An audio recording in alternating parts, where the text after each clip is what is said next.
बिस्मिल्लाहिर्रहमानिर्रहीम, अस्सलाम वालेकुम। मेरा नाम डॉक्टर अहमद इजाज़ है और मैं सिविल अमी क्लिनिक से से आपसे मुखातब हूँ।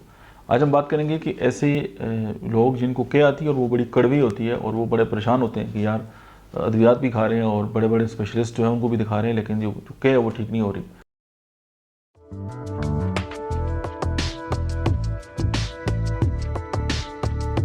तो उसमें यह है कि अक्सर ये होगा कि वो येलोइश कलर की होगी और उसके साथ डेफिनेटली पेनक्रियाज जो है वो इन्वॉल्व होता है। अगर इस तरह की इंडिकेशन के साथ आपके पास पेशेंट आते हैं तो आप होम्योपैथी की दवा है आयरस वर्सिकुलर और कैप्सिकम, दोनों अद्वियात को 30 में मिलाकर जो है अपने पेशेंट को दें और होम्योपैथी की जो इफेक्टिवनेस है या एफिकेसी है उसके मज़े लें।